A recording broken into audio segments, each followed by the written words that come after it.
Yes, good morning. I don't know what it took for all of you to get here, but it took me 2 cups of coffee. I'm really excited to be here. Like Peggy said, my name is Mireya Gomez Contreras. I've lived in this county in Watsonville since I was in 7th grade. I won't tell you how old I am. I got good genes, I've been told, though. I'm excited and proud, and thank you for the invitation to facilitate today's conversation, because the topic today is really important. I think it's near and dear to all of our hearts to be coming out here on our Saturday. And for those of you that are on Zoom, I'm glad that we have translation. Thank you. I'm going to go ahead and give you a 30-second idea of what we're doing for the next hour and 40 minutes, and then I'm going to get started. So first, I'm going to read some bios so you have a sense of who's here, who's in front of you, and what they might have in common. I invite you to look for commonalities in the conversation today. I also invite you to stay curious. Y los invito a que se mantengan curiosos not only to en the el link, we're going to talk about, lo que vamos a hablar, pero find some of those topics inspirational for you to take action. One of the things that happens often in conversations like this is we go as far as ensuring that it's informative. Knowing and being informed is wonderful and great, and we can do that when we read on our own in our private, wherever that might be. The goal is to inform ourselves and to allow ourselves to feel inspired enough to take action. Because if we don't take action and we're just informed, we're not moving the status quo. So I'm going to go ahead and just say that in 2007, I ran for city council in Watsonville. I was 27 years old. I didn't win. I wasn't elected. I got a third of the votes in District 7, one of the most conservative districts there. And of course, a few months later, the incumbent who was reelected literally was snoring on the city council chair during meetings. And, you know, the one thing I want to start us off with is something very bold. I hope you hear it that way. And that is, there's a lot of, and hopefully it's a topic of today, there's gatekeeping and power hoarding that has been going on for so long that has kept women of color out of office. And I don't know if that's a topic that will be brought up today, but I'm sure that we can all relate to it if it doesn't come up in more detail. That's all I want to say about me. And I wanted to say that because I want you to know that not only is this near and dear to my heart, but I'm still very active. And so that's one of the reasons why I'm glad to be here facilitating today. I'm going to read a couple of bios. We're really lucky to have Monica Martinez with us today, and Yvette Lopez Brooks, Shebra Kalantari Johnson, and Rebecca Garcia. And I know 3 of these women pretty well. We have good public relationships, and I hope to get to know you better, Yvette, over time. So here we go.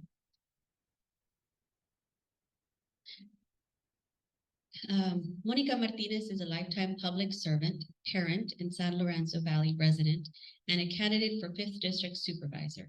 If elected, Monica will become the first Latinx supervisor representing Santa Cruz's 5th District and the first openly LGBTQ+ supervisor in county history. Currently serving as the Chief Executive Officer of Santa Cruz County's largest health and human services nonprofit, Encompass Community Services. Monica's dedicated to providing behavioral health, housing, and early childhood development to children, adults, and families across the county. She's also chair of the Santa Cruz County Parks and Recreation Commission and serves on the executive committee of the Santa Cruz County Health Improvement Partnership. Monica is a strong advocate for equity and inclusion and believes that diverse representation leads to better decision-making. Through her professional and personal endeavors, she has been at the forefront of efforts to give voice to those who are frequently underrepresented. Monica was born and raised in Bakersfield, California, and is an involved parent at San Lorenzo Valley Elementary, a Scotts Valley and SLV girls soccer coach, Ironman triathlete, nice, foster parent, and animal lover. You can frequently find her spending time with her children, or playing softball in one of the county's beautiful parks. I'm going to move on to Rebecca Garcia. Was born and raised in Watsonville. Both of her parents were immigrants from Mexico. and they worked in the agriculture field, in the canneries, actually. She was first elected to Cabrillo College Governing Board and served 20 years there. Wow. Then elected to the Watsonville City Council, where she served 2 terms, a total of 8 years. She's mother of a son and daughter. She has 6 grandchildren and 1 great-grandchild and a whole lot of wisdom. Let's see, a couple more. Shebra Kalantari Johnson is a native of Iran. She's lived here in Santa Cruz County for over 20 years. She's committed to the well-being. She's committed to community well-being and works towards this in her professional, elected, and volunteer roles. Shebra has been a member of the Santa Cruz City Council since 2020, was a recent candidate for Santa Cruz County Board of Supervisors, and is running for re-election in 2024 for Santa Cruz City Council. Over the last few years, she's been in office. Some of the things that Shebra has focused on in her city council work include youth well-being, addressing the challenges around homelessness, increasing affordable and workforce housing, supporting small businesses, and improving our transportation system and bike safety. Shebra spends her personal time with her friends and family, including her husband, 2 sons, Rocky the dog, and Snoodle the cat. Yeah. She likes to go for sunrise runs on West Cliff, listen to nonfiction audiobooks, read historical fiction, many about the role of women in historical events. No wonder. And recently found a love for hot yoga, which maybe you could share what that is later on. I have no idea. Finally, Yvette Lopez Brooks is from San Jose, California. She's been a resident of Capitola for nearly 2 decades. She's also the first Latina mayor for the city of Capitola and serving her 2nd term as a city council member. Yvette is the vice president of the executive board of directors. Okay, get ready for this. This is something that we already know they have in common. Look at how busy these incredible women are. And somehow they do it wonderfully. Yvette is the vice president of the executive board of directors for the League of Cities, the Monterey Bay National Marine Sanctuary Foundation, Central Coast Community Energy, the Children's Network, Childhood Advisory Council, and the Central Coast Early Childhood Advocacy Network, as well as chair of the Local Agency Formation Commission of Santa Cruz County, and most recently accepted to Santa Cruz Focus Ag Cohort Class of 33. She was appointed to Assembly Member Don Addis's District 30 delegates. Thank you. Yeah, thank you for that. Welcome. Monica, I'm going to start with you, and if you want to just tell us maybe just how you are doing this morning, briefly. But then I'd like to invite all of you to do that. Just take a deep breath, how are you doing this morning? And then we're going to jump right into the hot topic. So I'm going to ask all of you to tell us about an experience that surprised you related to your ethnicity or culture while you were campaigning or in office. How did you feel and what did you do? Thank you. Thank you so much for the lovely introduction. Good morning, everybody. It's nice to see all of you. I'll start with how I'm doing today. Yeah, deep breath. You know, I'm coming to you. I believe I am the only non-incumbent active candidate up here this morning. And I'll be perfectly honest, when I shared that I was doing this with a couple people, they're like, "Are you crazy? You know, you're campaigning. You got to be so careful out there." And folks, I think that's what we're trying to change. I want to be able to come here today and be authentic. That's who I am. That's who I'll be when I'm elected. And I really am hoping to hold the space and save the space for an authentic conversation. And if that's not electable, then maybe we have more work to do collectively, right? So that's who I am today, and that's how I'm doing. Let me pull back and just have everyone answer that question first. How about that? Yeah, thank you. How am I feeling? I was sharing with Mireya. I hate public speaking. But I thought this was such an important issue that needed to be addressed. And it leads to, in terms of the surprise I had, and it has to do with microaggression. And just to make sure that you're understanding what microaggression is, it's indirect or subtle discrimination, and it can be because of gender, race, or sexual orientation. And the behavior looks like insults, put downs, invalidations, or offensive behavior. And so this is what happened to me. As was mentioned, I served 20 years on the Cabrillo College Governing Board. I was the only person of color for 20 years, the only Latina. To pass policy, you need 4 votes. Often I'd be the only vote. One example is that I learned about federal funding for Hispanic serving institutes. The institution had to be at least 25% Hispanic or Latino. Cabrillo would qualify, so I approached the then superintendent to apply, but he ignored me. So at a public meeting, board meeting, I put it out to the board members about applying to become an Hispanic Serving Institute, and they also ignored me. A couple of years later, a progressive white male was elected to the board, and I spoke to him about becoming an HSI. He thought it was a great idea, and he began to advocate for it. Because he was a white male, the board members began to listen to him. And in 2007, Cabrillo became an Hispanic Serving Institute. And since 2010, they have received $29 million in grants to improve educational programs for Latino and low-income students. However, these programs also benefit all other students in their education. For example, the STEM Center was built with HSI funds and is available to all students. I, as a Chicana, brought the idea to the board, but it's ignored, and a white male made it happen. Microaggression. In the Watsonville City Council, it was a white male mayor and a white female mayor who invalidated me as a council person. My first experience was at a public council meeting where I asked for an evaluation of the then city manager. There had been a public records request by community members, and they questioned his financial behavior.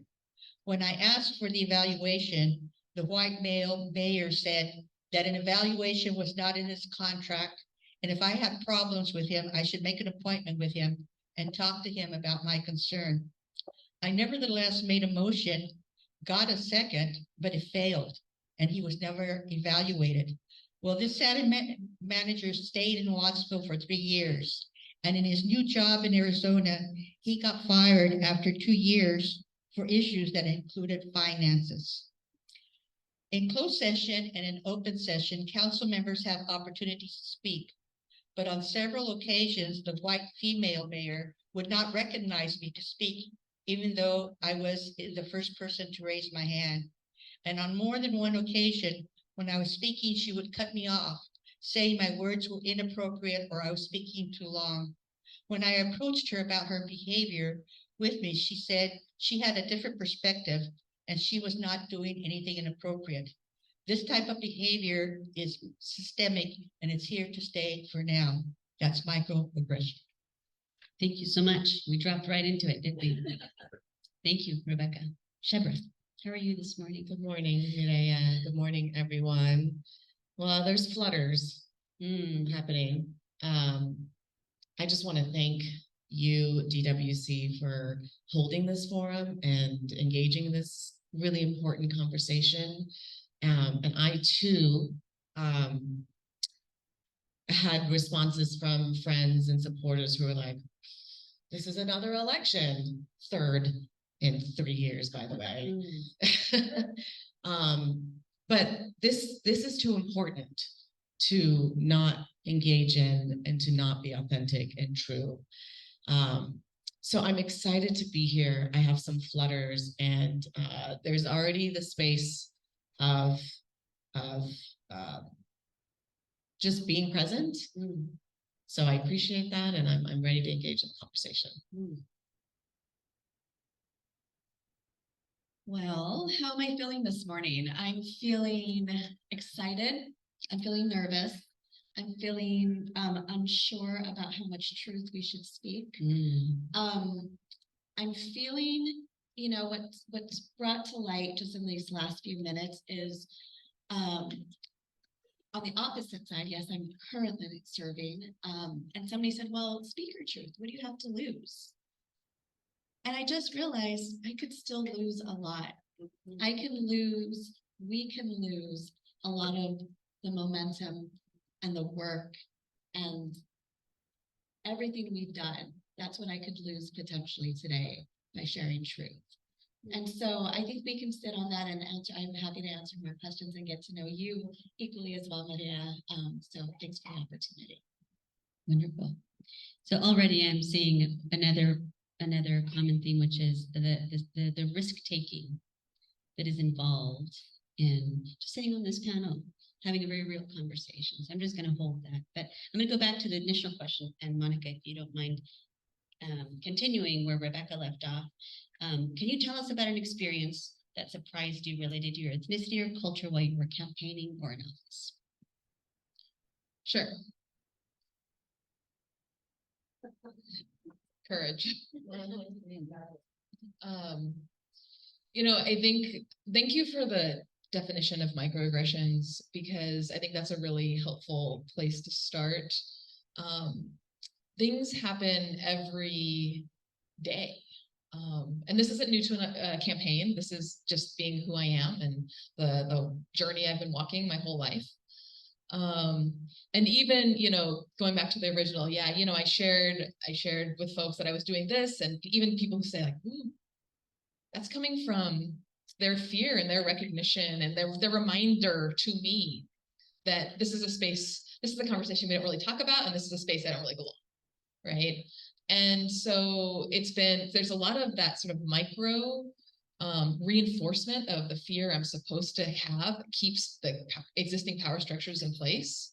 And then sometimes it's more overt, and it's often well-intended people.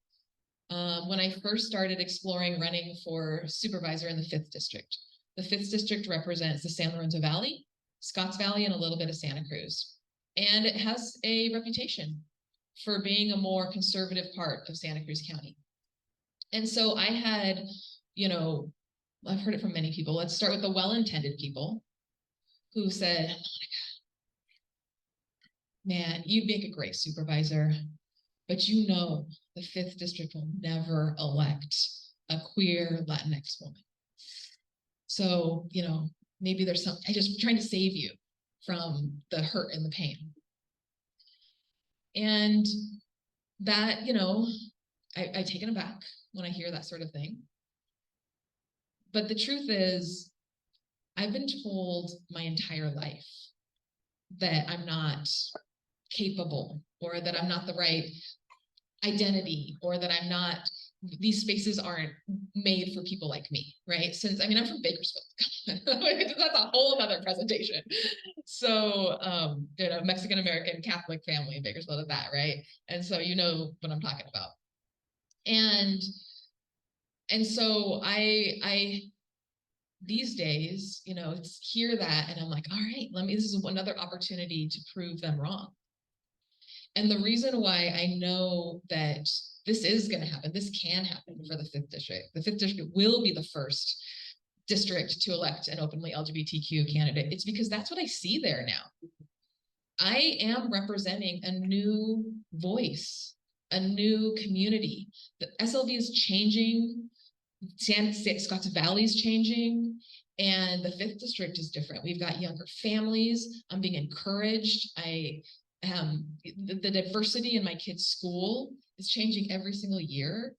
And so I feel like now more than ever is the time to represent that changing community and that voice, and to prove to folks who have had, a long history of impressions about the 5th District that, we are different, and we are absolutely capable of electing somebody like me, and I'm getting, encouraged every single day by the support that I'm receiving. So, great. you like me to read the question again? No, Okay. thank you. I just want to put something in the room. One of my mentors, Dr. Monica Sharma, says, because this courage and fear is coming up in our conversations. And I don't know if she coined it, but courage is not the absence of fear, but it's to act in spite of it. And so we all carry socialized fears, real life fears every single day, and they will always be there. But we got to tell it to sit down for a minute and do what we need to do to make our communities better. I have a couple of experiences, if it's okay. I mean, I have a lot of experiences, but I'll share a couple. One of the things that surprised me in my last campaign was I was told that I'm not a woman of color. Oh, okay. Or that I'm not dark enough, or my shade isn't a woman of color. And where is Iran really from? Aren't they Aryans? What's the Middle East represent? So people may define Iran and Iranians and Middle Easterns in whatever way they want, but my experience is my experience. Nobody knows what I experienced when I did my journey across Germany and Turkey. Nobody knows what I experienced as a student who was living in France and was denied housing. They thought I was North African. I can pass as a lot of things. So to have who I am be brought into question by some members of our community, and some of them other women of color, was painful. And what I did with that is I sat with it and mourned it initially. It was a shock. And then I went to my community, many of whom are women of color in this community, many of whom are white women. And I shared this hurt with them. Not needing to be validated in who I am, but just shared the pain with them. And then had the courage to continue to act, continue to campaign, continue to give my message, because I knew there was something bigger I was working towards. So that's one experience. And another experience that surprised me was a year and a half ago, I hosted the first Persian New Year event that the city of Santa Cruz co-sponsored, and partnered with the mob, partnered with the city of Santa Cruz, and did it like sort of last minute. And we did the event. It was lovely. Iranian Americans, Santa Cruzans of all sort of shades were there. And then these two women, young women, came up to me. And one of them started crying. And she said, "I've never seen me up there." She's an Iranian woman. So I've never seen me up there. And I went to a conference a couple of weeks ago. We were there together at the Cal Cities, and I heard a motivational speaker, a Black man, and he said, "We cannot be what we cannot see." And that's what that was. And I didn't until that moment really realize that that's another role that I'm playing right now in my service to the community. They cannot be what they cannot see. And I'm gonna finish soon, but she texted me. So that was a year and a half ago. Incredible young woman, ended up working with me as an intern. She texted me recently. This is really timely, and she said, "Salam Sherbet. Hope all is going well. Last night I was at a fundraising event for Yasamin Ansari, a candidate for Congress from Arizona. She said she knows you and was happy to hear I was on your team. We were talking about how small the population of Iranian women in politics is and how we need to continue supporting each other." And she did a little like emoji. "I just want to thank you for all the work you do for Santa Cruz community, as well as the Iranian community and beyond. You'll always be an inspiration to me and Iranian girls everywhere." So that was a surprise that I'm playing that role.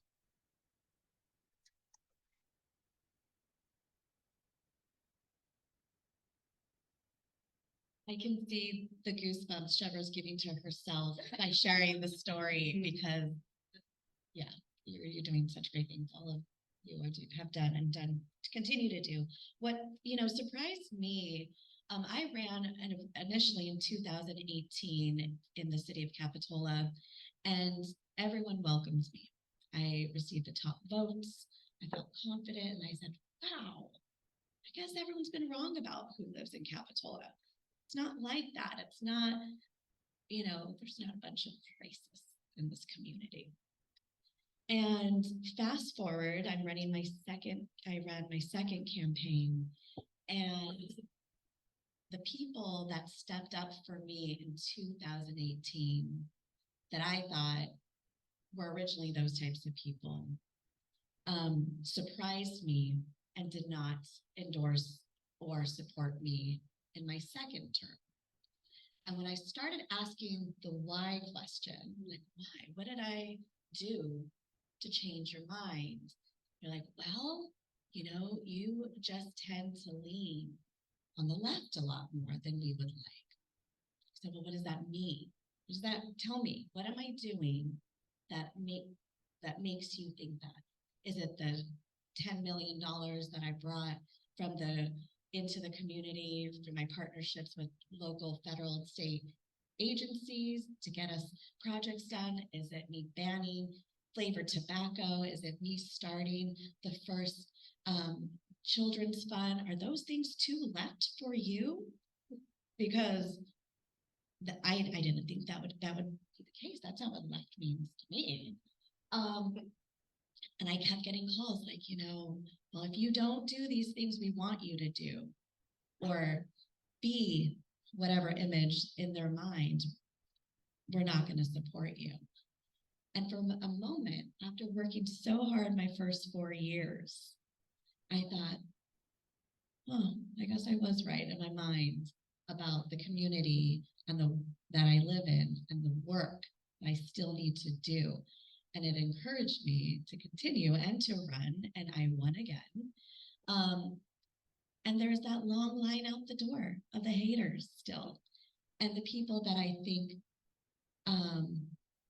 assume things of me that just aren't true. And it's because I'm a woman. It is because I'm a woman of color. It is because I'm from a different demographic, and it breaks my heart. It literally breaks my heart to see that this is still the reality. And so, I walked into my second run and thinking they've got my back, and they did it. And so I was really surprised to live that after working so hard the first 4 years. So, yeah. Thank you. A lot of different themes were brought up. Did you catch that? This is a complex topic, and I know we're only going to scratch the surface today. I hope I don't lose you. I have a windy way of thinking of things and making connections. And I know one of the supremacy cultural values that I don't practice or embody very well is linear thinking, this either or thinking. And so come with me on this little journey here. These are some of the things that I heard. One is around this expectation that you maintain status quo. What does it mean that you're an elected official? You have power. What is power? You have decision making. You have authority. So you have, you have the ability to redistribute resources, and you do that based on your experience, based on your values, and based on the merits and the professional skills that you bring into the work. That's one thing I heard.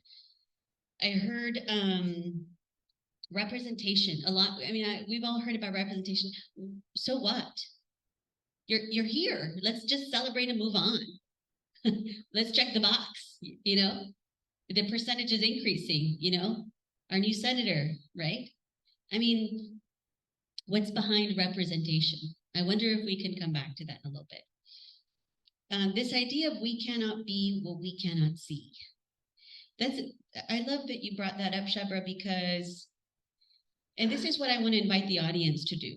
It's one thing to literally with our eyes open, right? Be able to touch Monica and be like, I see myself in Monica.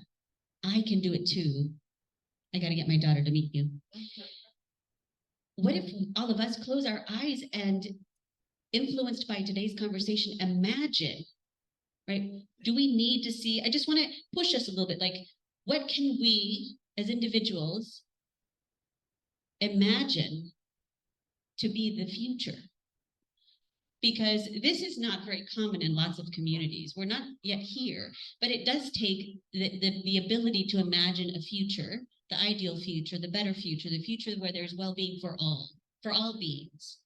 So I'm just playing around with that idea of taking it even further, taking it further than this.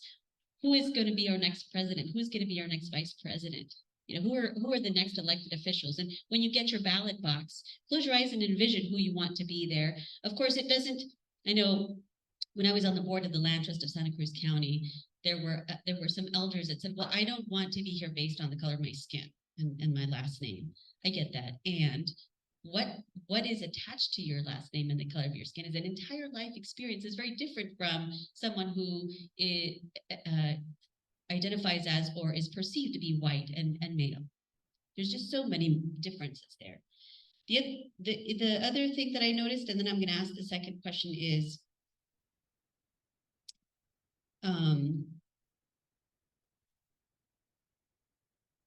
this speaking truth to power. And actually, that's something that I'm going to ask the next question here, based on speaking truth to power.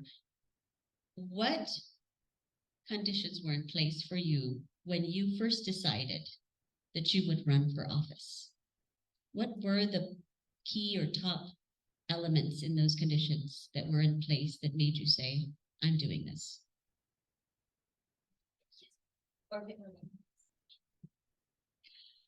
As I mentioned, I've run for 2 elected positions. The first one was I ran in 1992. And for those of you that were in Santa Cruz County around that time, you know that in 1989, Watsonville, the community Watsonville, won a lawsuit to change the at-large elections to single-member district elections. I was very much an advocate of that and involved in that. And so 3 years later, this was 1989, 3 years later, 1992, there was a vacancy at Cabrillo College. And actually, it was a very close friend of mine who declared she was going to run for that position. However, she found out with the new districting that she was across the street from being in District 5 and she could not run. So I decided to run on my own. And the reason I decided to run is, God, I have to say this. My son is a psychologist. And he says, Mom, you give too many details, get to the point. I'm going to give you some details. When I was 6 years old, it's when I learned to speak English. I started first grade as a Spanish speaker. And in 1 year, my teacher, Mrs. Stringary, taught me to speak, read, and write English. And in that year, 6 years old, I decided I wanted to go to college. Come to Watsonville High School in the 60s. I was they segregated us, X, Y, and Z. X was college prep. Z was Y was vocational, and Z was for the hard to learn.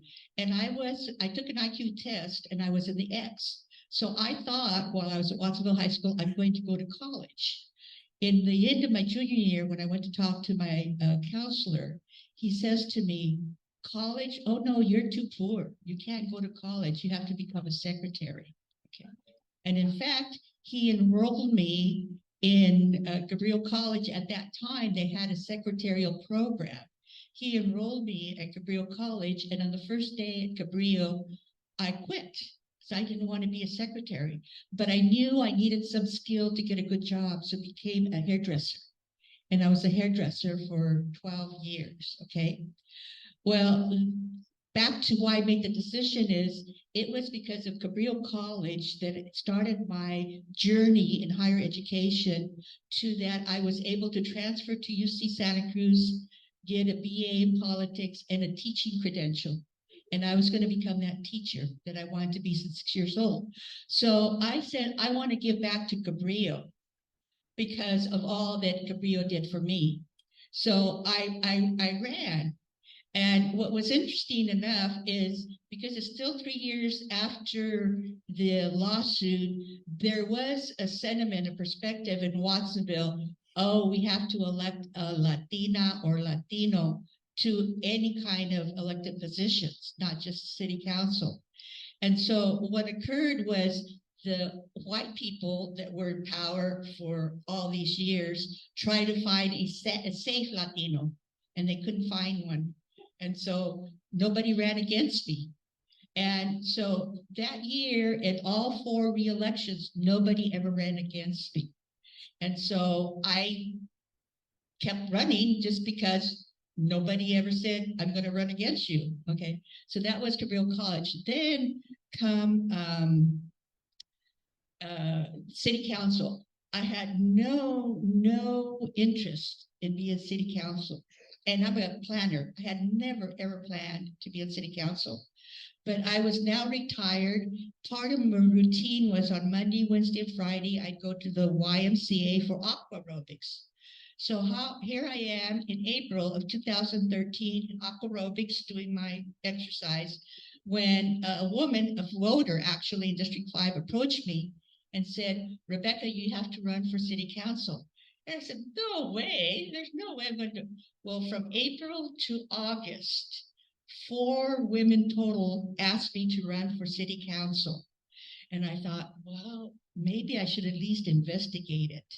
And what the research shows is that men will run for an elected official with confidence. I can win. I want attention. I want power, but not women. It takes other women encouraging them to run for city council. So I ran for city council, and it was I was running against a Latino incumbent, and I won because I had better strategic campaign than he ran. And that's why I ran. And so that was 2014. In 2018 re-election, at first I had said, I don't want to run for re-election. I very much enjoyed and found joy in trying to do problem solving to make Watsonville a better city. What I didn't enjoy, I'm an introvert. I didn't enjoy all those breakfasts and lunches and dinners and all those meetings and all those receptions and all those ribbon cutting. I didn't enjoy that. So I said, no, I'm not going to run for re-election. But I don't know if any of you or all of you have seen the documentary of Dolores Huerta. Well, I saw her documentary, and I said, and what I saw, although she was fighting for farm workers, it was all about policy. And I thought to myself, Rebecca, you know policy. You know what to do for policy. So you're going to run for re-election. And so I ran because of that documentary.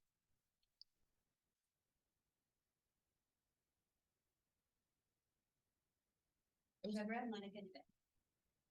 good. Well, since Rebecca shared an elementary story, I'm going to share one of mine that's relevant to this question. I was in 4th grade. My teacher was Mrs. Donovan. Short, sweet lady, white hair, red lipstick, like perfect red lipstick every day. And we just moved to the US a few years prior, and some kids had said something mean. You're a terrorist or whatever kids say, and that's really awful and mean. And I was in the hallway and I was crying, and she came and put her arm around me and she said, Shebra, you will be whatever you want to be. And that was a really pivotal moment for me, and that has stayed with me and helped me in those moments where there's fear and I need to muster up courage to act in whatever it is, life decision that I need to make.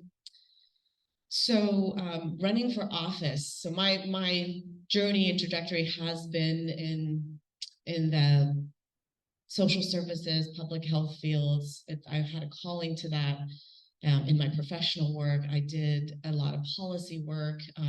In my work, I did community organizing work. I saw the issues in our community. I worked hard to address them. I wrote grants to bring in resources to address them. And some people that I trusted said, you should run for office. And I thought, no, I'm going to keep doing what I'm doing because I think this is having an impact.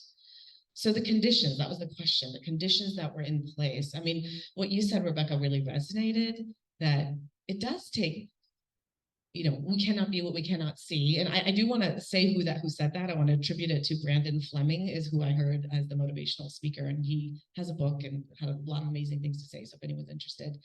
And I saw Yvette on the Capitola City Council. And I saw my friend Martine Watkins on the Santa Cruz City Council. And they inspired me. And then COVID happened.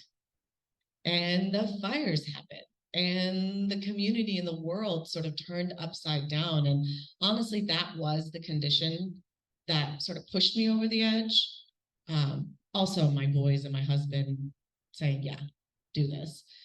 At that time when COVID happened, I was actually working with Encompass, Christine Sipple, and we were implementing the Youth Homeless Demonstration Program, helping coordinate the projects that got funded through a HUD grant. Anyhow, so then everything stopped, and then we're like, okay, what do we do for these youth? We were like 12-hour days, phone calls, figuring out Zoom, and we stood up shelters for the youth in 10 days, something incredible. And city and county and neighborhood groups and nonprofits all came together to make it happen. And I thought, you know what? The world as we know it will never be the same. Doors that never existed are going to appear, and they're going to be wide open. And I want to be in a space where I think I can create change and impact change in a different way. So that's ultimately the condition that had to be in place was a worldwide pandemic. But there was a journey to get there.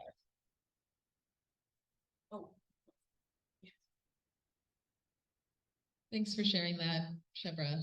Thanks for your help back then. That was a hard work, and similar to my journey as well, I'd say. Again, going back to my upbringing, I'm originally from Bakersfield, and being, who I am, being Latina, being queer, it came with limitations of what I could be. And I experienced what it was like to experience rejection and discrimination and to not have a voice. And running for political office wasn't the way I was going to change things, because it wasn't accessible, right? Because of this deficit that I had. I carried a deficit with me because who I was. So I knew I wanted to help give voice to others who don't have a voice, because I felt what that was like. But I decided to do it through public service. I decided to do it by working in nonprofits, serving people experiencing homelessness, and learning a lot about how systems are set up to serve people and how they're working and how they're not working. And over the last decade, even, my life, what I have seen change in our society, the way that having a diverse perspective and a diverse background that used to be a deficit, that now it's an asset, that now I'm being invited to spaces, that I'm being encouraged to run because that people see that I represent a different voice. That's something I could have never imagined just 10 years ago, 20 years ago. I graduated from high school in the year 2000. Could have never imagined that. And so part of the conditions was really this tide turning, where we're starting to see diverse representation as an asset and cracking open the space for our voices.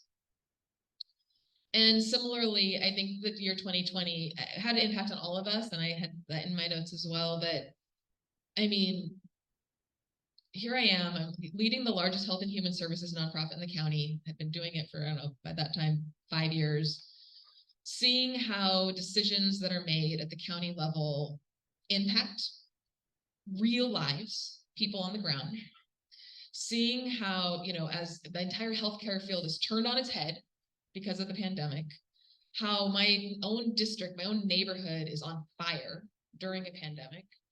And I'm raising kids. I'm trying to lead a nonprofit remotely while distance learning a kindergartner, while in a pandemic, while, when the parks are closed, remember, it was smoky, but you couldn't even go outside because the parks were closed. You had to wear, and we had no power, right? Of course, the district has no power for a month at a time.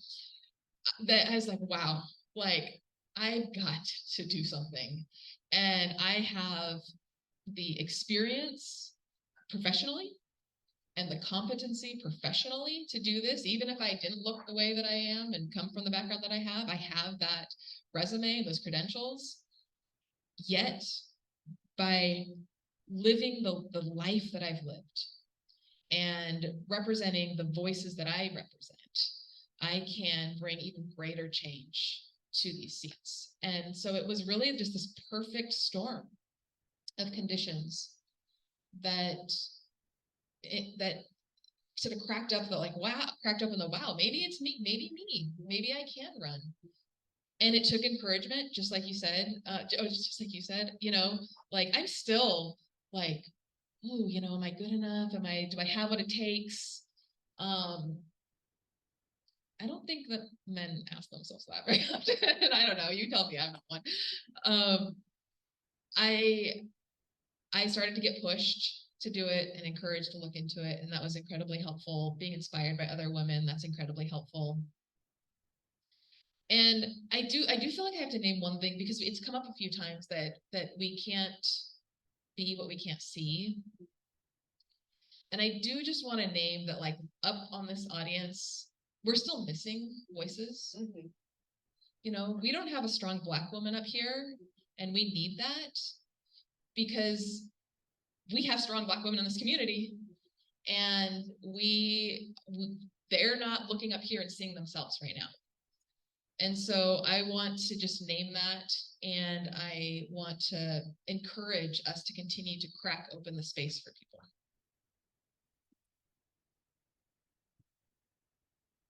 Let's all close our eyes and imagine that African American woman here. No, I said, let's all close our eyes and imagine her here, because that's what will get her here. Because when we begin to imagine, we begin to actually take action with her, with our money, with our votes, with her. Audience, please get ready for some questions. I want to take some questions if there are any. Yes. So something happened in 2016. Do you remember one particular person came into office in 2016? And during that time, I had the privilege of running Martine Watkins' campaign. And she was the first Black woman to hold office for the city of Santa Cruz, right?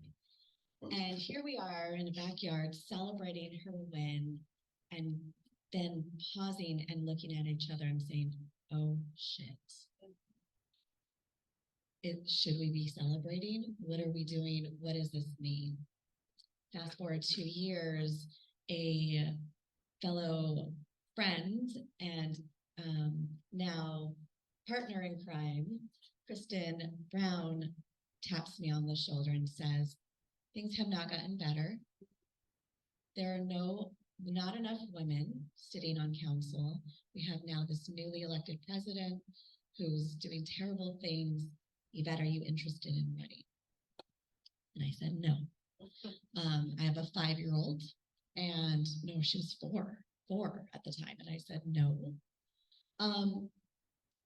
And I had to think about what was set up for me in the community, in my life, to be able to run.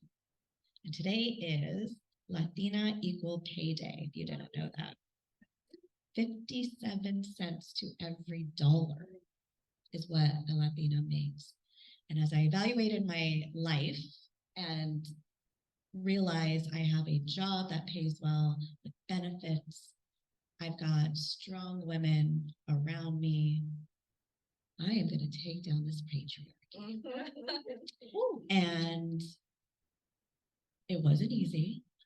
And I remember talking to my mom, and I grew up in the East Side, San Jose, and my mom saying, you keep dyeing your hair blonder, you're talking different, you're working in different crowds, you are losing yourself. You live in this community, who are you representing? What are you doing? And I was like, first of all, I like my highlights. Be a hater. And now she has them too, so there. And what made me run was I looked at my little girl And I said, you now have this opportunity to live in one of the most beautiful places on this planet. I never knew in my entire life that I would be here today. I never imagined me having that power to make choices for entire communities. And I'm doing this for her. I did it for her. And then here comes mom again in my ear, and she's like, do you remember that when you were in 3rd grade? And I used to walk to school right across the street, and there were cars that would go by. We had like a blind turn. And she said, you would come home pissed all the time. Mom, those cars are going down the street so fast. One almost hit me. And she said, well, I'm sorry. And then I told my teacher, God, I almost got hit again today. I'm sorry. But this sucks. And the teacher says, well, what are you going to do about it? I'm like, oh, I'm 8. For heaven's sakes, I just want to go play and not get hit by a car. And she said, write to your city council. Tell them that this is not safe. And lo and behold, those darn city council members in East Side San Jose listened, and they put a slow sign for cars. And my mom reminded, I totally forgot about this. Even after Kristen asked me to run, even after running Martine's campaign. And I remember this afterwards. And I'm like, damn it, I've always had it in me.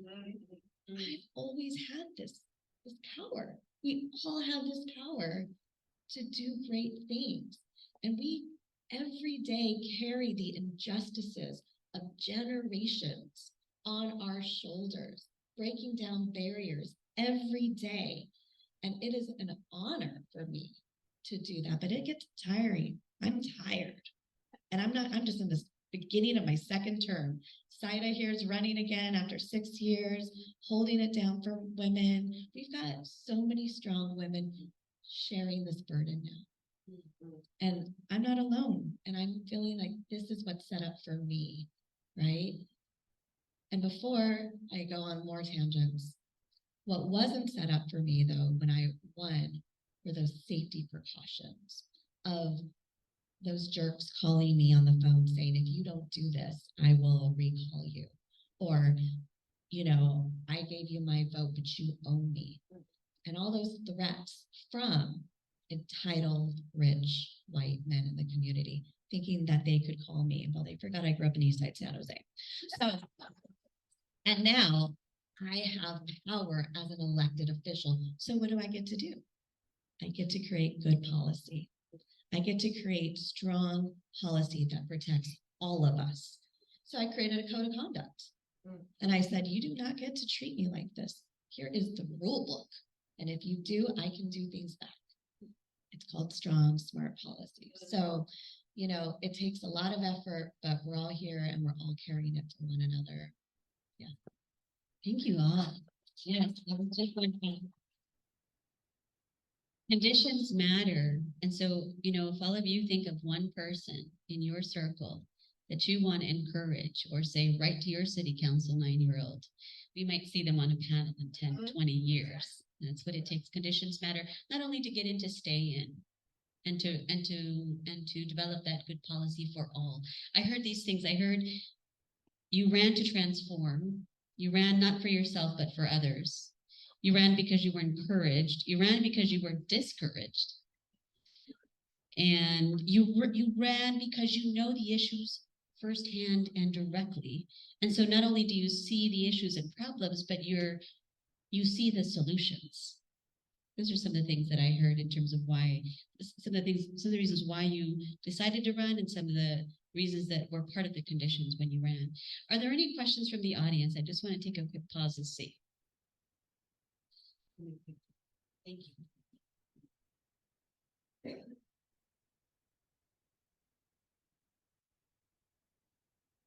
I wonder, without any limits in the question, what advice you would give to white males or others who could be allies?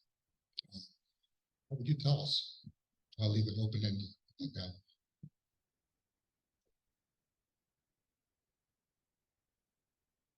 You know, all you have to do is ask. I was really surprised when I first ran in 2014 and again in 2018. I had 24 residents volunteer for me, 24. And it was, I just happened to mention it and it was both male and female, both white and brown. And I just happened to mention it to them. I'm running for city council. And they knew who I was and they said, I'll volunteer for you. So I think it's just having to ask and you decide, yes, this is somebody that needs to be making policy or not. Thanks for that question, Mike. You have a t-shirt that I love. And I forget exactly what it says, but it's like, this is what a feminist looks like, or something like that. And you wear it to some events. If you know you're an ally, and clearly you're all in this room because you are allies, then show up, be that ally, speak up when you see that something is not okay and not right. Speak up if you see microaggressions. I did want to touch on microaggressions. Thanks for bringing that into the room, Rebecca. I have a 13-year-old boy and a 15-year-old boy. So I talk to them about gender equity and feminism and, you know, as 13-year-old, 15-year-old boys do, it's sort of like, you know, they roll their eyes and it goes over their head. And I came home not too long ago and shared an experience with them. It's going to get back to the question that was asked. In a room with a lot of people, including a lot of white men with suits on, and my colleagues were addressed by their titles. Mayor, council member, supervisor, I was addressed by my first name. And I shared that story with them and they got it. 13-year-old boy, 15-year-old boy, that's what it looks like. That's what gender inequity looks like in a room. So for other men, women who are allies, and they're in a room and they see the microaggressions, they experience it. I experienced it in my body, right? I was like, oh, what's going on? I'm like ready to just scream right now. And I wasn't able to put my finger on it. If you see it, if you experience it, speak up, wear the t-shirt, say something.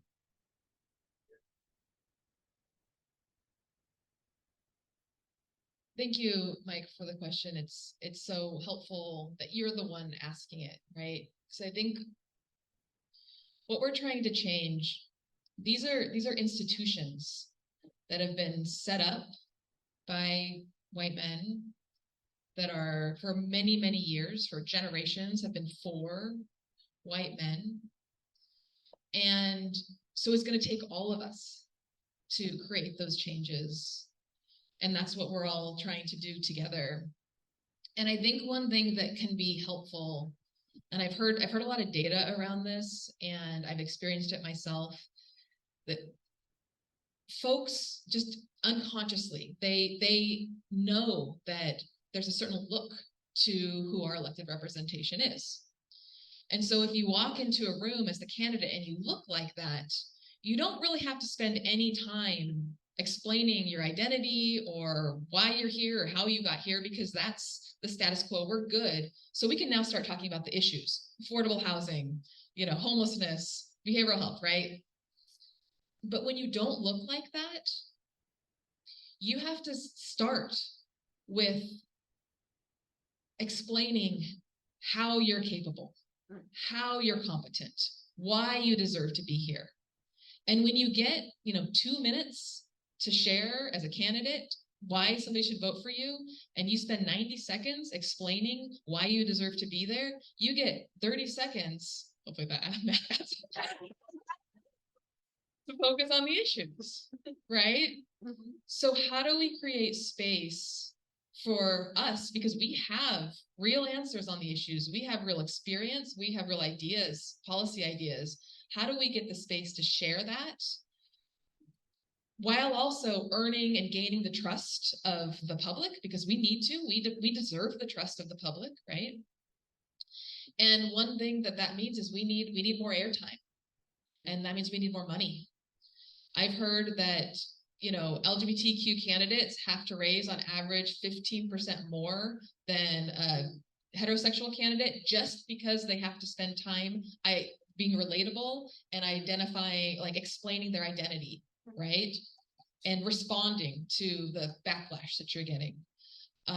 Women of color, same sort of thing. Black women, the highest. They have to raise more than anybody else to be elected.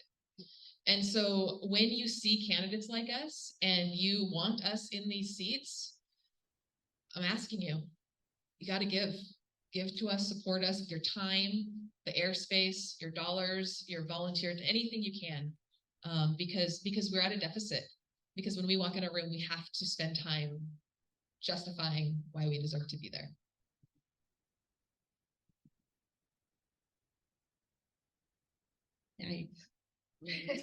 Mic drop. Peggy, do you want to do another question, or do you want us to answer? And Shebra will. Okay. Yeah. Can I just say something to what you said real quick about spending, you did do the math, right? Spending 90 seconds of your 2 minutes explaining who you are and why you're there and why you deserve to be there. And this goes back to one of your first questions about surprise, one of the things that you're surprised about. I was told in my last campaign that I needed to smile more, literally, by well-meaning people, that I needed to smile more, that I needed to connect more with whoever's in the audience at the forums, and I needed to just not get in the policy weeds. Like, wait, aren't I here because of my policy ideas? Like, don't you want to hear that? That's what I'm going to be doing if I'm elected. But I needed to smile more. So just wanted to add that to what you shared. Hi, Rachel from District 2. First, thank you all for running, who have ran, who currently holds a seat. Thank you for your courage and your passion for what you do to represent people that look like me. What one piece, and I'm sure you have a lot, of advice do you have for someone in this room who is considering running or who said never?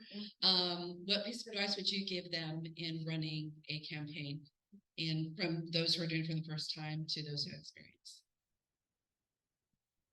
Well, first, meet wonderful people like you, Rachel. That's what they need to do. You need to do this. You need to connect and find your safety net, your network of true supporters that get you, that understand you, what your initiatives are, because when those people say those things like they did to Shebra about look better, dress better, smile more, all of that, or stop talking, right? Or speaking for you when you didn't ask them to, you're going to be reminded by that strong network to push that all aside and to listen to yourself and you do you. So that's one of the pieces of advice I have for any of you interested in running. Right now in the city of Capitola, we are going to be not losing, but we have term limits. And so we've only had 7 women, we're at 7 or 8 women ever hold office in the city of Capitola. And pretty soon 3 of us are going to term out. And so what do I need? I need more women of color to step up and realize this is a safe place for them. So again, my advice is seek us, seek me, find a network, connect with your Democratic Party, your DCC, your DWC for support.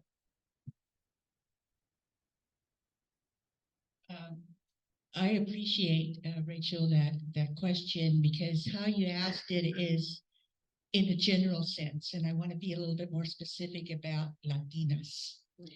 And I want to tell you a story. Here it goes with my son coming up to my head again. I'm going to tell you a story. I know Gail was here earlier, and she's had to leave, but I think it was in 2019, Gail invited every elected female to her house. And when we say elected, it wasn't just city council or school board, but water district, recreation district, etc. And so there was about 30 of us there. And it was a great gathering. We shared, we laughed, But one of the things that I noticed was that there was only 3 Mexican women there out of 30. And as I'm driving home, I thought, that's not very many elected Latinas in Santa Cruz County. And so I did my research, and it turned out there was 5 actually Latinas holding elected positions. And I said to myself, and I'm like, Mireya, if you have ideas, if you have information, what action are you going to take? Okay. So the action I decided is I contacted, and some of you may know her, Erica Badia Chavez, who's now the executive director of Second Harvest. And I said to her, you and I know young Latina women. How about if we gather in together at my house and you address vacancies on commissions, on committees, councils, and I'll address vacancies for elected officials, because it's all about policy. Okay, policy is what creates change. Without policy, change does not happen. So I had 13 young women in my living room. Okay, and me being a retired educator, one of the things you have to do is you got to get to know each other. So I asked each one of the 13 to, the question I asked him is, as a Latina, what do you believe your role in life is?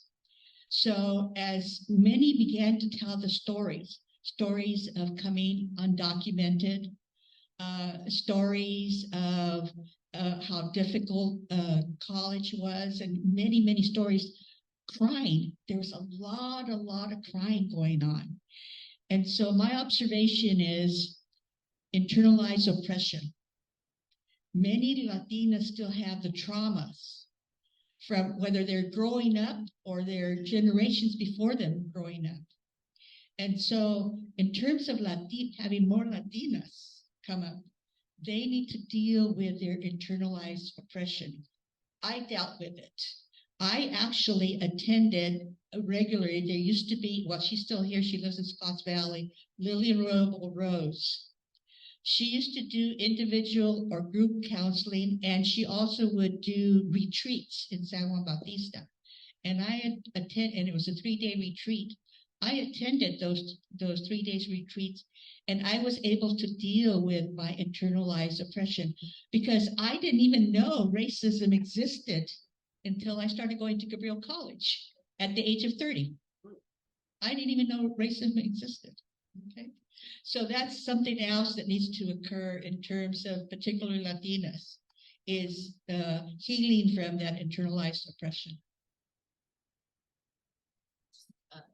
You two really covered it. I just want to take this opportunity to bring in another resource. I was going to talk about it later, but it's related to that question. Thank you, Rachel.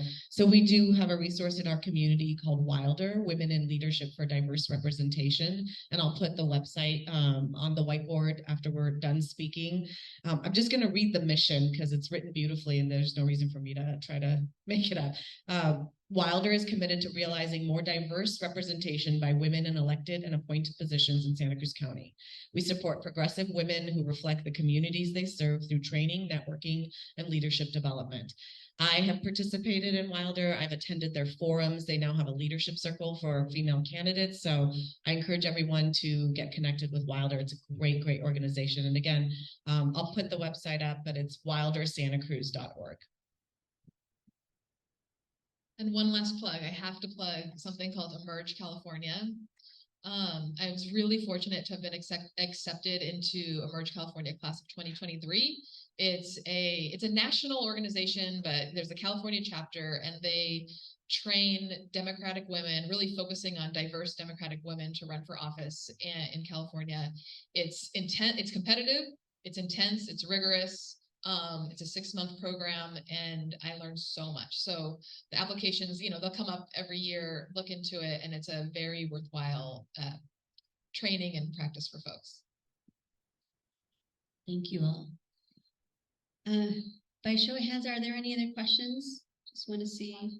Okay, so I'll take that in just a couple minutes. I just want to summarize a little bit. What I've heard in the last 10 or 15 minutes is that the work is for all of us to do. The work is for all of us to do. It's all of you in the audience, it's all of you on Zoom, it's all of us here, and it's for the 9-year-olds that are writing letters to their city council or being encouraged to. Rebecca, you said policy creates change, and I know that some of I've heard that a lot. And one of the things I'm hearing today is that it's more complex than just policy, because what I've heard so far is that it takes work at an individual level. It takes healing. I know Lillian Roybal, oh my goodness, she's wonderful. And I think she did a lot of good work, in particular for Latino women here, over the course of a couple of decades. I ran because of Lillian Roybal. Yeah. And so it takes personal level work and healing. It takes interpersonal work. It takes the people who are encouraging you. It takes your family to say, we got you. It takes our peers to say, lean on me.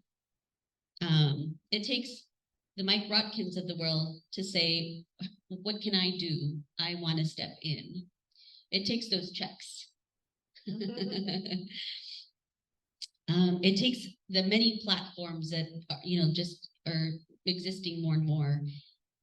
It does take policy, and it takes changing the cultural narrative about who this door is open to and for.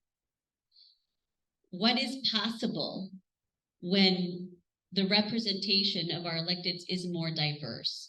It takes changing of that cultural narrative and practice and behavior. So it takes all of those things together to make change and to sustain change. I just want us to go away with that, because a lot of times when there's panels like this that are informative and inspirational, we walk away feeling really great. But in fact, the work begins again when this is over. Yeah, when all of us walk out this door. Rebecca, you want to have a comment? Yes, and it may make the white women in here uncomfortable. But it's this type of conversations that we need to have to do what it is that Midaya just talked about, the change. And I'm going to read to you what I wrote. In my re-election in 2018, where I experienced a lack of support from white women and experienced racism and sexism. In 2018, there was a women's club here in Santa Cruz County that met to encourage women to become involved in politics and run for elected positions. It was primarily white women, with maybe 2 to 3 Mexican women who attended the meetings. One of the hardest things to do in a campaign is raising funds. One fundraising activity that I had was to raffle a Mexican dinner for 10. On the Facebook page of this women's club, I posted that I was selling tickets for the dinner raffle, but not one member of the club bought a ticket, not one member. I then attended a club's meeting in Santa Cruz, and I had my donation envelopes with me, and I passed them out to about 8 women who were at the meeting. The only woman to donate was Gail Pellerin. I never felt any support from any other members of this mainly white women's club.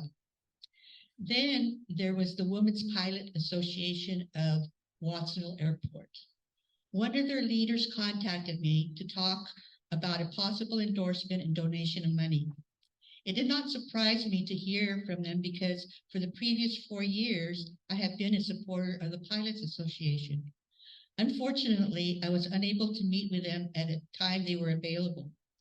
And before we were able to agree on a new meeting date, they met with my opponent and gave him their endorsement and their donation of $200. Did they endorse him because he was a young white male and they were white also, and I was a brown female? And I share this because when Peggy asked me to be a panelist, I was thrilled in her thinking of white women and women of color need to come together. We need to have these very difficult conversations, because it is only together they're going to be able to create that change that you took about. So I thank the Democratic Women's Club for having us all together.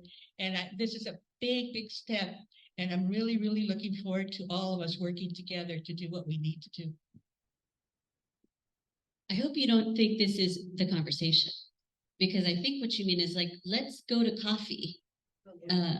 Fernan, let's go to coffee. And if it gets if we get a little teary, that's okay. How many of your hands are sweating? Maybe not here in person, maybe on Zoom. That's okay too. Those are the courageous and brave conversations that I think you're speaking about, not listening to a panel. I saw somebody about to clap, so I do want to give a moment for thanking Rebecca for her.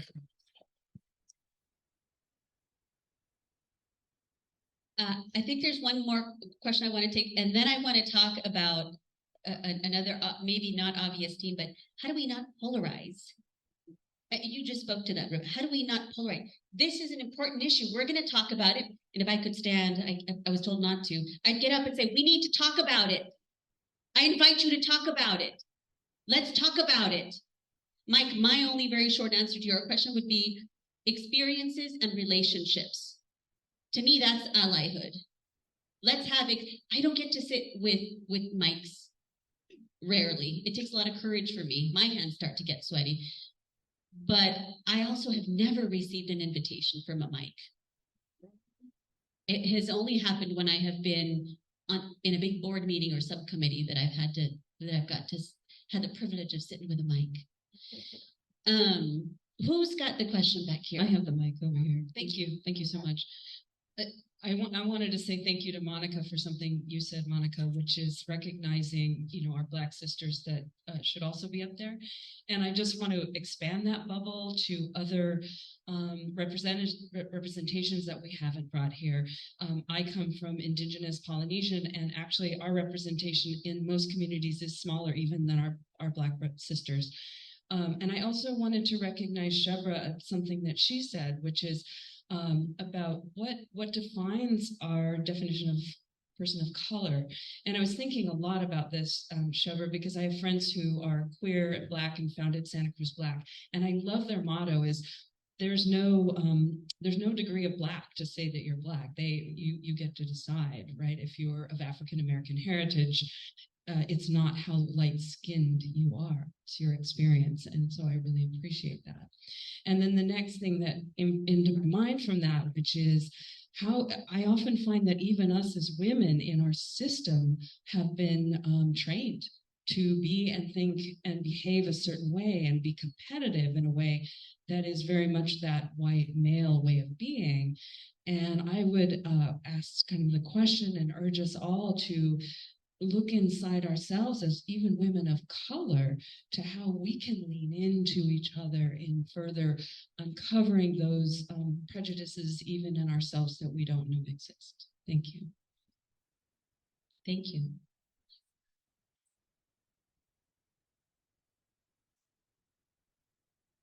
Yeah, okay. There are a lot of questions there, but some of the nuances, right, just resonate. And so just a couple of things. I'll start with what Rebecca, you said was, I didn't know racism existed until I moved here either. When I took Mike's class at UCSC, I had no idea racism existed. And that quickly became my cultural narrative, right, that you mentioned. And so in order for me to ignite that change and to sustain that change that I wanted to see in my community, I too have to make space for other women to succeed. At my very, very young age, even make space for others to succeed, right? Because you hear you have to wait a long time and then it happens. No, we can do it now. I'm doing it right now for my friend and my colleague on her campaign trail for District 2, because we're both women making space for each other. There is space for all of us to do great things.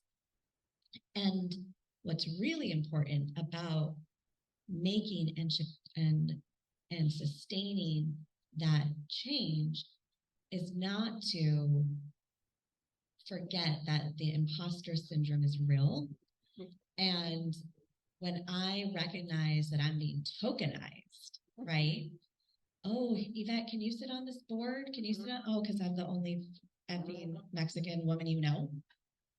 Okay, sure. And I want to say no, right? I mean, you've heard the list of things I do already. I want to say no, but I have to create that space for someone else after me. So I show up and I'm there. And I am creating and sustaining that change for my fellow Latinas, for my fellow BIPOC community members, and for my little girl, even though she presents as white and blue-eyed. I wanted that chunky, dark-skinned Mexican baby, but it didn't happen. And so I'm responding to the question in that way, is that we forget that we are also those change makers. And it's hard to find that time and that commitment, but you're building that path for folks. Long, those generations we're doing it for, we're doing it for future generations. And I'll just pick up that thread. Thanks for those comments and the questions, Lonnie. By the way, I have one that turned out white and one that turned out more my color. So they were very equal in their gene representation between me and my husband. But the work does start with ourselves, and the work does start with, and you mentioned this as well, Rebecca, and you did, Monica, starts with defining for myself who I am, not just in my skin color, but who I am, what I care deeply about, what I stand for. What are the narratives that are out there that have shaped that, positively or negatively? What are my own prejudices?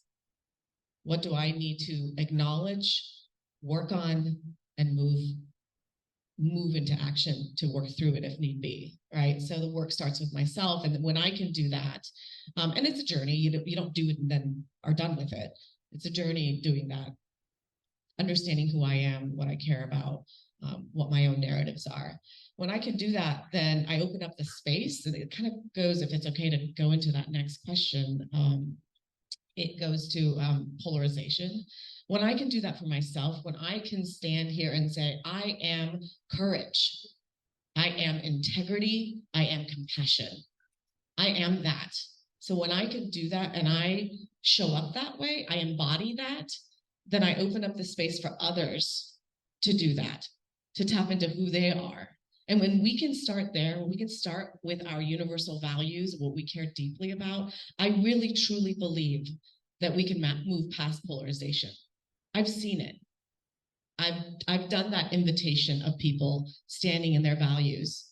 And we may have very different strategies and very different tactics, but we can get there. It's sometimes really hard to imagine we can get there. On city council in particular, on Santa Cruz City Council in particular, Mike knows from his years, but we can get there. But so for me, that's what it's about, is starting with myself. What do I care deeply about? Why am I here? Rooting myself in that, whatever that looks like for you.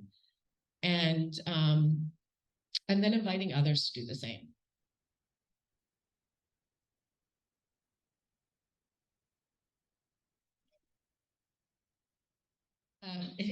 In listening to your children and your colors of the children and what they turned out, I have to share with you, I have 6 grandchildren.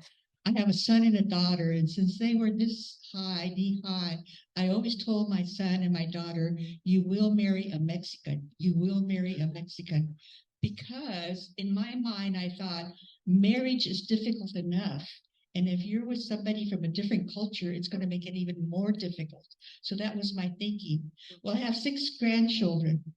They're Filipino, Japanese, Irish, and Thai. Not one of them looks Mexican. And it's just to show that our future generations will not be separated so much as we are right now, but we are right now. I suddenly imagine an entire city council of women color. Yes. Because what I'm noticing is you're doing the same work that city councils of the past or of the present that were filled by white men were doing the work that you're doing or will be doing in elected office. You're doing it differently. And I know you're more relaxed right here, right now than you are on your, will be or are on your city council seat. But the idea of, I mean, when you said, I am compassion, I suddenly, I don't know if you noticed my body language. I thought, I am dignity. It's contagious. You call in those universal values for everyone when you embody. And my message there is we're doing the same work, we're doing it differently. And one of the tools that I like to use a lot in my professional and personal life, and you probably do too, maybe all of us do, is how many of you have heard of the supremacy cultural values? Well, if you look them up, you'll find them more listed under white supremacy cultural values. I know one of the folks who just spoke in the audience said, white male ways of being. And I know I got a big slap in the face when I realized that I embody supremacy cultural values, but I'm brown and I'm a woman, not a white man. So I dropped white from supremacy cultural values. Because we all live in it, we all swim in it, and how can we not, make the comments here or there, or fall into the traps of urgency, of either or thinking, of worship of the written word. There's like 12 or 15 of them, look them up. And then there's the antidotes to those, and I don't like to think of those as antidotes because that would be either or thinking. So sometimes we have to tell our son or daughter, don't touch the fire, and be the dictator mama. And sometimes we can bring them into the kitchen and say, let's learn to cook. I'll show you how to turn on the fire. There's different ways to show up as a leader. And so I just want to bring up those supremacy cultural values because we're doing it all the time unconsciously.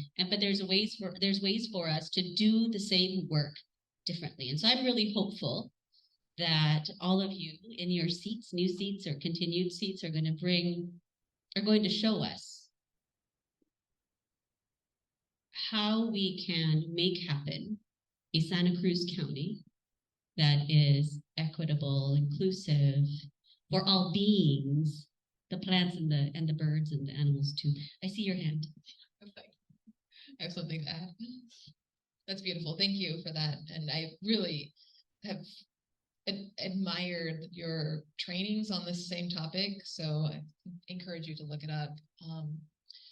But one thing that I'm reflecting on, and it kind of goes to what I heard Yvette say around kind of your re-election campaign, that as a current candidate, I'm getting a lot of advice on how one gets elected in Santa Cruz County. And there's a way of doing things. And it's a status quo way, right? It's reflective of how people have acquired power in the past. And what I want to encourage us to do is, please don't find diverse candidates and then expect them to conform into the status quo behaviors that you've seen and expected from prior candidates who've been elected. Because we are different and we represent a different voice. And our strength is that we're going to bring a different way of getting things done. We're going to embody our values in a different way. We're going to bring our culture to the dais. Is that what it's called? That's thank you. See, I haven't been away at one yet, so I'm still learning. But we're going to bring that culture in a different way. And one of I think the area as a current candidate where it's going to take the most courage and the most support from folks is to support me when I lead differently, right? And to expect that the status quo, which we know is not working for people, right? Which is why we're up here, which is why we're all choosing to run. The status quo is not working for our community. Expect that change is going to come. And then support that.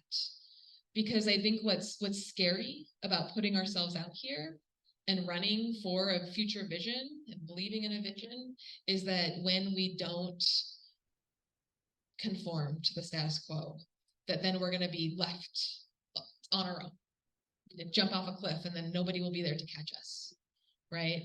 And so I know I've got these sisters up here to support me, and I know I've got allies in the audience, but I think that that's another response to your question, Mike. That's the request, is that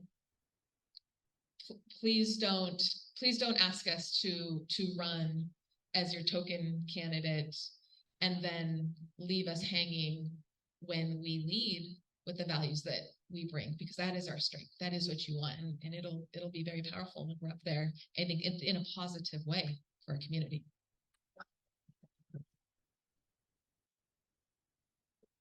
I just want to add to that and acknowledge you, Monica, because we had a conversation, I don't know, a year and a half ago, when you were thinking about running, and I was sharing my struggles with you, and you said that to me. You're like, you don't have to do it their way. You get to do it your way. And you would never run for office. You were just thinking about it, but you taught me that lesson, and you knew it intrinsically. So I want to thank you and acknowledge you for that. And I just want to share that each of you, each of us has these nuggets, this wisdom. So that's the other invitation is leadership shows up in different ways and in different spaces, and each of us are leaders. And so when you have nuggets of wisdom, share it with us. I'm learning from you as you're learning from me. Just to continue that thought is in terms of once we are elected as individual women of color, we cannot work alone, isolated from the rest of the county. So, for example, with Yvette, their city attorney applied for our city attorney. I contacted her, and I used her words exactly in closed session to convince my peers to select the city attorney. Sherbra came to the city manager's office when we talked about that all policy is health. And I learned from her. So there's a lot of learning to do with not only the community, but even amongst ourselves as elected officials, and support each other as elected officials. Yeah, sure. You know, anytime it gets hard on the dais, and I think to myself, ooh, here I go. I'm stirring up stuff again. I'm thinking outside the box. I'm being inclusive, and I'm thinking about the mob of angry people. I actually think about the Elaine Johnsons in the world, and I think about how I'm not alone. And if I ask, they will show up. They will fill the chambers and support me and the things that I know is right for our county, our community, our children, and they will show up. So being a fearless leader, although super hard, you have to be, right? You have to do it.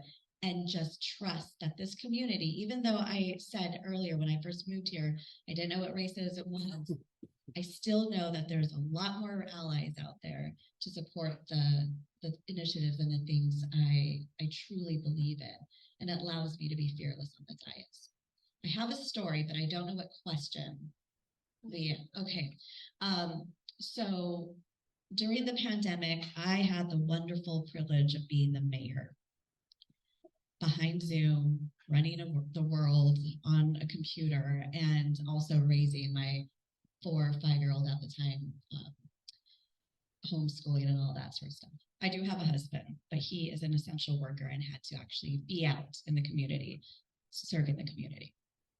And so during this time, in 2020, we also had the horrible reality of watching George Floyd's murder all over TV. And we had what was the first Black Lives Matters march in the city of Capitola during the pandemic, during all of this. And I'm getting all my years mixed up, but essentially what came out of that was during this time, our chief of police and I had a discussion about policy. And I asked him, I said to him, how do you adopt policy? How does our police department adopt policy? And he goes, oh, I just adopt it. I said, oh, you don't you don't run it by us. You don't run it by the community. You just go, this looks good. And he's all, yeah. And I said, well, that is not a good thing. We need to change this. And lo and behold, he retires and he says, I'm going to pass this on to our next chief of police. He's been our chief of police now for 2 years. And ever since he took his, was hired in this position, I said to him, hey, when are you going to start this? When are you going to start this? Start this. He's like, soon, soon, soon. Oh, the momentum from the marches died down. Not so many murders happening. So they think. So it was gone. And I said, well, that's baloney. We're still going to do this. So we get these Friday updates from our city manager, and he says, oh, here's the application for the Chiefs Council. Cool. And then shortly thereafter, with one post on social media, just last Friday, I got an email. No, yeah, yesterday. Was yesterday Friday? So when you asked me how I woke up today, I woke up pissed. So because this is what happened. I read the list of who they picked for the Chiefs Council. And it includes individuals who fought as tooth and nail against flying the pride flag. It includes people who I had to create a code of conduct against. It includes people that have come, who literally have called me and threatened me before. And my body was boiling over because what I thought I was igniting was the word, we make change to sustain change. I was like, oh, we're going to do something great. This is not great. So there's so much work ahead of us. And believe me, next week on the dais, I'm going to create some more changes to what I saw ahead of me. So all of you listening, if you are interested, I'm sure you'll see an application out again to the public to participate in our Chiefs Council, because that's what diversity looks like. That's what inclusivity looks like. And in closing, my thoughts, this is also for the individual who took his life just last June, who spearheaded us flying the pride flag. Yeah. He took his life because of folks like this. So I'd appreciate this time and everything you're doing and giving me the opportunity to speak. So thank you. Thanks. We have time for 2 more questions. Elaine? Well, mine's more of a statement. So when I was walking in the door, I heard Monica's last words were, and we need a Black woman on this panel. And I don't believe in coincidences. I believe I showed up at the time that I was supposed to show up. But I turned around when I sat down, I looked at my friend and I said, well, hello, she just walked in the room. But I didn't say that to say I'm running for anything, because what I want to say is I've been sitting here thinking, as all y'all were talking, since 2009, I have helped a lot of people win their seats. And I had a friend, he's my New York City brother friend who was a professor at UCSC for over 40 years, called me up about a year ago and he said, when is somebody gonna have your back? Has anybody ever asked you to run for something and said they would have your back? And so as I was sitting here, I've never had that. And so I didn't even know I've been carrying that until I heard you say Black woman in this room, because I've never heard the word Black woman in any of these forums since 2009. And I believe I've only been the only Black woman in these forums since 2009. And forgive me if I'm missing somebody. So I say that to say, people say people of color and all this stuff. Elaine's, I'm Black. I'm just Black. I'm for real. I'm not laughing. I'm Black. Because when we get lumped together, we get missed again. And so I want to thank you, Monica, for calling that out. Because when I heard, oh my God, she said Black woman. And I said to my friend, well, she just walked in the room. And I was like, wow, I've been walking in these rooms a lot. And nobody has once said, hey, Elaine, are you interested in running for anything? We'd like to help you. So I just want to plant that seed, when people are talking about, who's showing up, who's not showing up. But to really, I just needed to plant that seed. And I'm glad that it came up because I didn't realize I was walking with this in my heart for this long. Thank you, David. And just I want to note that, of course, our two Black councilwomen were invited and unable to attend. Of course they were.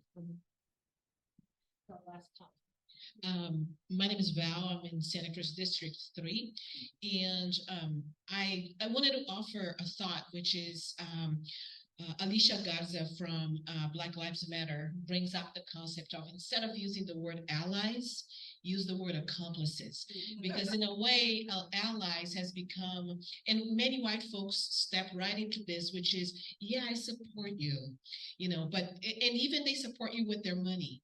But I think it connects with Monica, I think, was saying, they may support you with their money, but they're really hoping that you're going to do and behave in the ways that they think that you should. And so accomplice, I heard Alicia Garza saying this in an interview, and I love when she used the term accomplice, because accomplice implies action. Often a lie becomes something kind of passive that you watch, so I just offer this, this comment about accomplices, because accomplices means that folks are using, especially white folks, are using their privilege to actually make change. And I think that that's really important. Last thing I wanted to mention is I am an Afro-Latina Jew from Brazil, which means that I just want to offer, as an immigrant, there are other ways of being. There are other ways of showing up in the world and existing beyond Black, white, Latino, Asian. So I think, let's see, about 2 weeks ago, someone, a young person in this community, her name is Isabel Contreras, and she organized the first Afro-Latine festival in the county, and it was packed. People came from the Bay Area, from all kinds of places. And so I invite us, there's many of us that are not Black or Latino. And so inviting this conversation that we are stronger together is something that's really important. So that's what I wanted to share. Thank you. Thank you, Liza. We're going to run out of our rental time. So Mireya, if you'd like to close us out. Yes, I'll do it very quickly and simply by saying big shout out to Mama Electeds. Applause, please. There's something really special that comes with an elected official who has experience being a mama or a papa. But mama is of color in particular, a big shout out to you. I want to appreciate all of you so very, very much. I think I've learned a lot. I hope that you all have learned a lot. And I'm going to actually take it out with what you said, Vale, which is you're pointing at the future. You're pointing at the reason why we're all here. And there's a moment to call out color. There's a moment to call out representation. There's a moment to pause and reflect and look at it, at them, at us. And then there's the vision and the future where hopefully we live to the day where we can, at least in a small pocket, experience not the absence of color, but the diversity of it without it being a limitation or a challenge that keeps us from living our full potential. Thank you so much for joining us today. We have some more, another round of applause for these women of courage. Thank you all for being here. And to our members and non-members, if there are other topics that you'd like the DWC to have forums and programs on, please let me know. Thank you again. And remember, November 4th is on Westcliff, and December 9th is our endorsement meeting for all the cities and council members who are running. And I want to say again, thank you to all of you, and thank you to all of our audience members who are also running or thinking of running, including our young student who showed up. Maybe you will someday. Thank you again.